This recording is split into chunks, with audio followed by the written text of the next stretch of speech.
मैं रेखा गुप्ता जी से आग्रह करता हूँ कि ये जो आप हाथी के दांत हैं खाने की और दिखाने की और ऐसा काम ना करें। वास्तव में कुछ आप सख्त एक्शन लें। शिक्षा विभाग का कार्य है, या तो शिक्षा विभाग वो कार्य करे, नहीं तो उसको भंग कर दिया जाए। जो पेरेंट्स मिलने के लिए गए थे रेखा गुप्ता जी से, उनके बच्चों को भी स्कूल में नहीं बैठने दिया जा रहा। क्लास में ना बैठा करके कहीं दूसरी क्लास में बैठाया जाता है, उनको लाइब्रेरी में बैठा दिया जाता है अकेले। मतलब छोटे बच्चे डरेंगे नहीं क्या वहाँ पे बैठे हुए? 4 बच्चों ने फीस भी 4 बच्चों को अलग जाके बैठा दिया। नमस्कार, मैं मोनिका और आप सभी का स्वागत है न्यूज़ 1+ में सत्य, साहस और सेवा के साथ सिर्फ सच। देखिए, इस वक्त दिल्ली के अंदर काफ़ी समस्याएं देखने को मिल रही हैं और सबसे बड़ी समस्या बच्चों की शिक्षा को लेकर है। इस समय जो प्राइवेट स्कूल्स हैं उसके अंदर फीस बढ़ोतरी का मामला कुछ ज़्यादा ही सामने आ रहा है। बच्चों को क्लासेस के अंदर ना बिठाकर लाइब्रेरी के अंदर बिठा दिया जा रहा है, सिर्फ और सिर्फ फीस के कारण। अगर फीस थोड़ी सी भी लेट हो जाती है पे करने में, या फिर जो फीस आजकल बढ़ रही है काफ़ी ज़्यादा, उसके लिए जो पेरेंट्स हैं काफ़ी ज़्यादा परेशान है। और हम इस वक्त मौजूद है कालका जी के अंदर, हमारे साथ हितेश कौशिक जी मौजूद हैं। इनसे बात करेंगे कि सर इस समय जो है फीस का मामला कुछ ज़्यादा ही सामने आ रहा है, पेरेंट्स फीस को लेके काफ़ी ज़्यादा परेशान हो रखे हैं। ये इस साल का पहला मामला या ताज़ा मामला नहीं है, ये हर साल ही होता है। जब नया सेशन शुरू होता है तो प्राइवेट स्कूल वाले बिना डायरेक्टर ऑफ एजुकेशन से परमिशन लिए बिना फ़ी हाई कर देते हैं, और फीस इतनी ज़्यादा हाई हो जाती है जैसे पेरेंट्स की जो सैलरी है या उनकी जो मुनाफा है या जहाँ वो बिजनेस करते हैं उसमें इतना नहीं हो पाता है, सैलरी उतनी नहीं बढ़ पाती है जितनी ये लोग फ़ी हाई करते हैं। और ये एक नियम है, जैसे कोर्ट चलती है आईपीसी और सीआरपीसी थे, ठीक इसी तरीके से जितने भी प्राइवेट स्कूल हैं उनको चलाने के लिए एक एक्ट बना हुआ है जिसका नाम है दिल्ली स्कूल एजुकेशन एक्ट, जो कि 1973 में बना हुआ था। उसका पालन कराना सभी स्कूलों का काम है, चाहे वो प्राइवेट हो, एडिड स्कूल हो, अनएडिड हो या गवर्नमेंट स्कूल हो, सब उसके ऊपर ही चलाए जाते हैं। उसका पालन करना मतलब कंपलसरी है। अब बात आती है कि स्कूल चलते कैसे हैं, कौन चलाता है। सभी स्कूल किसी ट्रस्ट और सोसाइटी के द्वारा चलाए जाते हैं, जिसका ये काम होता है कि no profit no loss basis पे स्कूलों को चलाया जाए। यानी कि जो काम सरकार नहीं कर पाती वो प्राइवेट लोगों की मदद लेती है, किसी एनजीओ की मदद लेती है, सोसाइटियों की मदद लेती है, ताकि शिक्षा का प्रचार और प्रसार हो सके, घर घर तक हम शिक्षा को पहुंचा सकें। ये इसका काम होता है। अब जैसे कोई भी प्राइवेट स्कूल होगा, उसकी कोई ना कोई पेरेंट्स सोसाइटी होगी। सोसाइटी ये सुनिश्चित करेगी कि बिल्डिंग हमें मिले, और उसके लिए रिकॉग्निशन लेनी होती है जो कि राज्य की सरकार देती है, क्योंकि शिक्षा जो है राज्य सरकार का मैटर होता है। अब राज्य सरकार जब उनको मान्यता देती है तो उसके अंदर अपने मैनेजमेंट कमेटी के अंदर 2 से 4 मेंबर रखती है। 2 मेंबर वहाँ पे होते हैं जहाँ सरकारी ज़मीन पर स्कूल नहीं बने होते। जो ज़मीन सरकारी लैंड पर बनी होती है वहाँ पे 4 डीई नॉमिनी और एबी नॉमिनी के नाम से बोर्ड के मेंबर सरकार नियुक्त करती है, जो कि आसपास के सरकारी स्कूलों के प्रिंसिपल होते हैं। अब सरकार कहती है कि ये प्राइवेट स्कूल हैं, इनके ऊपर हमारा जोर कैसे चलेगा? अरे भाई, मान्यता तुमने दी है। जब मान्यता तुमने दी है, अगर तुम इसकी मान्यता वापस ले लोगे प्राइवेट स्कूलों से, तो कोई भी माँ बाप क्या अनरिकॉग्नाइज्ड स्कूलों में अपने बच्चे पढ़ाएगा? बिल्कुल नहीं पढ़ाना चाहेगा। और जितने भी कार्य होते हैं, चाहे वो फीस बढ़ाने का हो, चाहे वो स्कूल के अंदर यूनिफॉर्म डिसाइड करने का हो, चाहे स्कूल के अंदर सुख सुविधा कौन सी देनी है कौन सी नहीं देनी है, बसें कौन से रूट पे जाएंगी, कैसे जाएंगी, एडमिशन का प्रोसेस क्या रहने वाला है, सब कुछ स्कूल मैनेजमेंट कमेटी डिसाइड करती है। सर, जैसे कि जब स्कूल मैनेजमेंट कमेटी इसको डिसाइड करती है तो फीस को लेकर भी तो ये मुद्दा उठा होगा ना कि हम इतनी फीस बढ़ा रहे हैं, सरकार ने मंजूरी दी होगी तभी तो फीस इतनी बढ़ी है ना। देखो, लोग अब इससे परेशान हैं। देखिए, जब मैनेजमेंट कमेटी बैठती है तो उसका एक एजेंडा होता है कि किस एजेंडे के ऊपर बात होगी। उसमें फीस का मुद्दा हो, ड्रेस का हो या कोई और मुद्दा हो, या स्कूल के अंदर कौन सा करिकुलम हम लागू करने जा रहे हैं उसके ऊपर बात हो, मैनेजमेंट कमेटी डिसाइड करती है। और मैनेजमेंट कमेटी अपना खर्चा देखती है कि इस साल मेरा क्या खर्चा होने वाला है, क्या बजट रहने वाला है टीचरों की, क्योंकि जो पेरेंट्स फीस देते हैं उससे तो स्कूल चलता है। टीचरों की सैलरी उससे निकलती है, नॉन टीचिंग स्टाफ का खर्चा उससे निकलता है, स्कूल के अंदर जो सुविधाएं दी जाती हैं, बिजली पानी का खर्चा, सब तो पेरेंट्स की देने वाली जो फीस होती है, बच्चों के ऊपर जो खर्चा होता है उससे निकलती है। अब डिसाइड कौन करेगा? डिसाइड करती है मैनेजमेंट कमेटी और उसका अप्रूवल बनाती है और उसको शिक्षा विभाग को मंजूरी के लिए भेजती है। जी हमारी पिछले साल फीस इतनी थी, अब उसके अंदर हमें 10 से 15%, 8%, 12% इतना हाइक करना है और ये हमारा खर्चा रहने वाला है। और उसके अंदर सरकारी स्कूल के प्रिंसिपल जो कि डी नॉमिनी और एबी नॉमिनी के नाम से जाने जाते हैं वो उसके अंदर मौजूद होते हैं। और अगर कोई स्कूल उनकी बात नहीं मानता तो उनकी ड्यूटी है कि वो अपने डायरेक्टर को बताएं कि ये स्कूल हमारी बात नहीं मान रहा है, मनमाने तरीके से फीस बढ़ा रहा है। सरकार की पूरी जिम्मेदारी है, पूरा रोल होता है सभी तरह के डिसीजन के अंदर, क्योंकि हर साल अपना ऑडिट करके सभी प्राइवेट स्कूलों को शिक्षा विभाग के अंदर जमा कराना पड़ता है।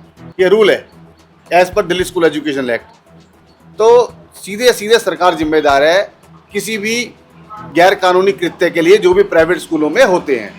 फिर देखिए मेरा एक सवाल है, अब आप कह रहे हैं कि सरकार इसकी जिम्मेदार है, रेखा गुप्ता मुख्यमंत्री बनी है, अब जब सरकार इसकी जिम्मेदार है तो जो जितने भी प्राइवेट स्कूल थे वो सभी सरकार के उसके अंदर गए होंगे, अपना स्ट्रक्चर धरा होगा कि हाँ भाई ऐसा ऐसा है हमारा। उसके बाद जस्ट फेम पाने के लिए क्या रेखा गुप्ता ने ऐसा कदम उठाया? सरकार मतलब जो प्राइवेट स्कूलों की फीस थी वो अचानक से बढ़ा दी, क्या ये बात है? ये बात थोड़ी सी ना लीक से हट करके भी हम बात करते हैं। जितने भी प्राइवेट स्कूल हैं वो अधिकतर नेताओं के हैं। जितने भी आप नेता आप देखोगे ना, रिबन काटने के लिए प्राइवेट स्कूलों में जाते हैं। उसकी नई ब्रांच खुली, कोई फंक्शन हो रहा है, कोई एक्टिविटी हो रही है। अभी हमने देखा 2 दिन पहले ही Pravesh Sahib Singh Verma ASN senior secondary school Jamuna पार वाले स्कूल में गए हुए थे, यहाँ पे लूथरा जी वहाँ के चेयरमैन है और उनकी पत्नी वहाँ पे प्रिंसिपल हैं। जबकि रूल के हिसाब से जो मैनेजमेंट कमेटी के मेंबर होते हैं उसका कोई भी रिलेटिव स्कूल का प्रिंसिपल हो ही नहीं सकता। और यहाँ पर जब ये लोग जाते हैं तो उनके काले चिट्ठों के ऊपर पर्दा लग जाता है, अरे ये तो फलाने स्कूल के जानकार हैं भाई, इनके ऊपर एक्शन डालो। फलाने मिनिस्टर वहाँ पे आए थे, तो फिर वो फाइलें दब जाती हैं। मेरा भी कुछ केस चल रहा था, मैंने 2018 में किसी स्कूल की कंप्लेंट करी थी, 2025 में मेरे पास दोबारा से वो आया कि आप जांच में सहयोग करें। अरे कहाँ 2018, कहाँ 2025? कोई टाइम बाउंड इंक्वायरी नहीं हो रही, किसी की रिस्पॉन्सिबिलिटी फिक्स नहीं हो रही। जब तक रिस्पॉन्सिबिलिटी फिक्स नहीं की जाएगी किसी सुपरिटेंडेंट की, डिप्टी डायरेक्टर की, तब तक कोई एक्शन नहीं होने वाला। और एक्शन टाइम बाउंड होने चाहिए। जब तक टाइम बाउंड एक्शन नहीं होंगे तब तक किसी को भी रिलीफ नहीं मिलने वाला। मामला कोर्ट में जाता है, कोर्ट को सरकार के जो वकील होते हैं वो मिसलीड करते हैं। जब पक्ष रखने की बारी आती है पेरेंट्स की या टीचर की, वो पक्ष नहीं रखते वहाँ पे ठीक से, या तो गायब हो जाएंगे या अपने जवाब को गोलमोल रवैया अपनाते हैं। सीधे सीधे तौर पे कहूँ तो साठगांठ है प्राइवेट स्कूल माफिया की शिक्षा विभाग के साथ और नेताओं के साथ। तो कुल मिलाकर जो है जितने भी अगर फीस बढ़ोतरी का अगर हम मामला देखें, क्योंकि सारा मुद्दा फीस बढ़ोतरी के ऊपर ही है, इसका पूरा जो जिम्मेदारी है मतलब जितने भी अभी चीज़ें देखने को मिली है वो सारी सरकार के ऊपर जाती है। सरकार जस्ट अपना फेम पाने के लिए, लोगों को दिखाने के लिए कि हम दिल्ली की जनता के लिए काम कर रहे हैं, सिर्फ इसीलिए अपने बयानबाजी चला रही है। बिल्कुल नई नई सरकार आई है और सरकार के पास तो देखो LG भी है। LG सर्वोपरि होती है दिल्ली के अंदर। किसी भी स्कूल को टेक ओवर करना होता है तो LG की परमिशन लेनी होती है। और अभी भी आप देखेंगे तो बहुत सारे स्कूल ऐसे होंगे जिनका मामला अभी कोर्टों में चल रहा होगा। और यहाँ तक कि टेक ओवर तक का मामला भी हमने देखा था, 1-2 स्कूलों में उठा था, लेकिन वो फाइलें दब गई। और कहाँ गया समझ ही नहीं आ रहा। अरे एक्ट के अंदर आपके पास पूरी पावर है, पूरा प्रावधान है। एक्ट कहता है कि आपको सेक्शन 17 के सब सेक्शन 3 में आपको शिक्षा विभाग से परमिशन लेनी है फीस बढ़ाने के लिए, लेकिन आप ले नहीं रहे, आप हर साल फीस बढ़ा रहे हो।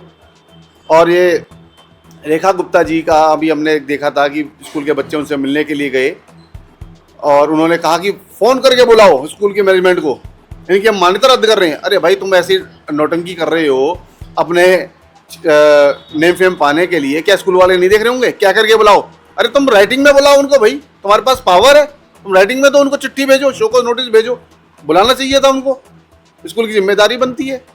लेकिन नहीं। अरे भाई तुम्हारे शिक्षा विभाग के जो अधिकारी हैं वो भी तो मैनेजमेंट कमेटी में हैं, उनकी जिम्मेदारी क्यों नहीं आप फिक्स करते? उनको लो। उन्होंने क्यों नहीं बताया आपको राइट टाइम पे कि स्कूल ने ऐसी फीस बढ़ा दी, हमसे पूछा नहीं गया? सारी मिनट्स की कॉपी आपके पास आती है हर साल, सब सारी मीटिंग्स आप अटेंड करते हो, पुराने वाले जो मिनट्स होते हैं वो आपको पढ़ के सुनाए जाते हैं, फिर आप उनको कंफर्म करते हो, तब जाके कोई भी डिसीजन होता है। लेकिन उसके बावजूद आप लोग कान पे जूं नहीं रेंग रही। सर जैसे कि अब फीस बढ़ाने की बात है, तो सर अगर फीस अगर बढ़ाई भी जा रही है तो स्कूल के अंदर जो है उसका इंफ्रास्ट्रक्चर भी ठीक होना चाहिए। कई स्कूल, प्राइवेट स्कूल्स भी कई ऐसे हैं जिनके अंदर सिर्फ क्लासरूम्स बने हुए हैं, ना प्लेग्राउंड है, ना बच्चों को अच्छी सुविधाएं दी जाती हैं वहाँ पर, जिससे बच्चे जिनको मेंटली ग्रोथ जो होती है वो हो नहीं पाती है। बस ये फीस बढ़ाने के ऊपर इतना ध्यान देते हैं। हाँ बिल्कुल, आप ठीक कह रहे हो। स्कूलों के अंदर ये सब होना चाहिए, स्कूल के अंदर इंस्पेक्शन होती रहनी चाहिए लगातार, और ये तब तक नहीं होगा जब तक पेरेंट्स की भागीदारी अधिक से अधिक नहीं होगी। बच्चे गंदा पानी को पीने को मजबूर होते हैं स्कूलों के अंदर, वॉशरूम इतने गंदे होते हैं, आप जाकर के देखेंगे, जो टीचरों के वॉशरूम होंगे और जो मैनेजमेंट कमेटी के वॉशरूम होंगे, प्रिंसिपल वगैरह के वॉशरूम होंगे, वो कितने साफ़ होते हैं, लेकिन बच्चों के लिए ना तो ठीक से मेड वहाँ पे रखी हुई होती हैं, ना वहाँ पे सफाई का ध्यान रखा जाता। हाइजीन हर चीज़ का होना चाहिए ना, खाने पीने को सब चीज़ को देखना चाहिए। स्कूल के अंदर क्या बच्चे खा रहे हैं, और जो कैंटीन होती है, कैंटीन के अंदर कितने गंदे गंदे सामान आप देखते हैं। आज कोल्ड ड्रिंक तक बिक रही है, समोसे बिक रहे हैं, ये सब चीज़ें बिकनी चाहिए? बिल्कुल नहीं बिकनी चाहिए। सर जैसे कि अभी रेखा गुप्ता ने हाल ही में 2-3 दिन पहले दिल्ली के अंदर कहा कि हम 3000 वाटर टैंक लगाएंगे और बच्चों को, स्कूल के बच्चों को बेल वाटर से हम पानी की सुविधा देंगे। ये सरकारी स्कूलों के लिए ये लोग कर सकते हैं, लेकिन बात अभी हम प्राइवेट स्कूलों की भी कर रहे हैं। सरकारी स्कूलों का पीछे हमने देखा है, इंफ्रास्ट्रक्चर काफ़ी अच्छा किया गया है, काफ़ी ठीक हुआ है, लेकिन स्कूल जो चलते हैं ना, वो इंफ्रास्ट्रक्चर से नहीं चलते, वो अच्छी फैकल्टी से चलते हैं। अगर हम सरकारी स्कूल की बात करते हैं तो आज भी वहाँ पे टीचरों की कमी है। कई स्कूलों में प्रिंसिपल नहीं है, वाइस प्रिंसिपल है या कोई HOS है जो सीनियर टीचर है, वो स्कूल को चला रहा है, हैंडल कर रहा है, तो कैसे बात बनेगी? और टीचरों के ऊपर एक काम है, जब भी जनगणना शुरू हो जाएगी तो वहाँ पे टीचरों को भेज दिया जाएगा, कहीं भी डेपुटेशन पे कहीं और आप भेज दे। तो एक तो पहली टीचरों की कमी है, दूसरा उनके ऊपर इतने ज़्यादा वो लगा रखे हैं काम, तो वो करें क्या? तो मैं रेखा गुप्ता जी से आग्रह करता हूँ कि ये जो आप हाथी के दांत हैं, खाने की और दिखाने की, और ऐसा काम ना करें। वास्तव में कुछ आप सख्त एक्शन लें। आप लोग जगह जगह जाते हैं फीते काटने के लिए, प्राइवेट स्कूल वालों के जो कोई ना कोई भी नया स्कूल बनता है, नहीं, नया स्कूल बनता है, कोई वहाँ पे कार्यक्रम रखे जाते हैं, उनमें आपको चीफ गेस्ट बना के बुलाते हैं। जब आपको चीफ गेस्ट बना के बुलाएंगे तो उनके ऊपर क्या एक्शन हो पाएगा? अरे भाई, जो शिक्षा विभाग का कार्य है, या तो शिक्षा विभाग वो कार्य करे, नहीं तो उसको भंग कर दिया जाए। हमारे पैसे तो बचेंगे, जनता के पैसे तो बचें। क्या फ़ायदा है ऐसे विभागों का जो हमसे पैसे ले रहे हैं, हमारे से इनकी सैलरी जाती है और हमारे ऊपर ही वो करते हैं, मेरी बिल्ली मुझे मियाऊं वाला काम हो रहा है। तो देखिए, हमने यहाँ हितेश कौशिक जी से बात करी। ये तो आप सभी को पता है कि दिल्ली के अंदर प्राइवेट स्कूल्स के अंदर जो फीस बढ़ोतरी का मामला है वो कितना ज़्यादा धीरे धीरे गंभीर होता जा रहा है। और अभी हाल ही फिलहाल में गंभीर इतना मामला था कि रेखा गुप्ता वहाँ पहुँची, प्रवेश वर्मा जी वहाँ पहुँचे, लेकिन अभी तक इसका कोई उपाय नहीं किया गया है। मैं आपके चैनल के माध्यम से बताना चाहता हूँ जनता को, जो पेरेंट्स मिलने के लिए गए थे रेखा गुप्ता जी से, उनके बच्चों को भी स्कूल में नहीं बैठने दिया जा रहा, उनके बच्चों को हरास किया जा रहा है। पूरी फीस भरो, जो नाजायज फीस है वो भी भरने के लिए मजबूर कर रहे हैं, और नहीं तो उनके बच्चों को क्लास में ना बैठा करके कहीं दूसरी क्लास में बैठाया जाता है, उनको लाइब्रेरी में बैठा दिया जाता है अकेले। मतलब छोटे बच्चे डरेंगे नहीं क्या वहाँ पे बैठे हुए? 4 बच्चों ने फीस भी, 4 बच्चों को अलग जाके बैठा दिया। अरे डिस्क्रिमिनेशन कर रहे हो आप बच्चों से। अगर माँ बाप, देखो फीस भरना माँ बाप का काम होता है, बच्चे फीस नहीं भर सकते, वो कमाते नहीं है। अगर माँ बाप फीस नहीं भर रहे हैं तो आप उनके ऊपर रिकवरी सूट फाइल कर सकते हो, बच्चों को हरास नहीं कर सकते, ये आपका काम नहीं है। मैं रेखा गुप्ता जी से फिर से निवेदन करूंगा कि एक आप ऐसी कमेटी बनाएं जो मौके पे पहुंच सके। हर डिस्ट्रिक्ट के अंदर एक ऐसी कमेटी होनी चाहिए जो मौका वारदात पे पहुंच करके उसका जायजा ले, अदरवाइज ये बेकार है, कोई काम नहीं होने वाला। तो रेखा गुप्ता जी से एक बड़ी आग्रह इन्होंने करी है कि जो प्राइवेट स्कूलों की फ़ीस थी उसको वापस से कम किया जाए, उसके ऊपर कड़ा एक्शन लिया जाए। हाल ही में जब ये मुद्दा चल रहा था तभी रेखा गुप्ता जी और प्रवेश वर्मा काफ़ी ज़्यादा सोशल मीडिया के अंदर दिखाई दे रहे थे। अब मुद्दा जब शांत हुआ तो ना बच्चों की फ़ीस कम हुई है, ना उनके लिए कोई काम किया जा रहा है। अब देखना इतना है कि रेखा गुप्ता इस प्राइवेट स्कूलों की फ़ीस को लेकर कब तक एक्शन लेती है। इस खबर में तो बस इतना ही। तब तक के लिए नमस्कार।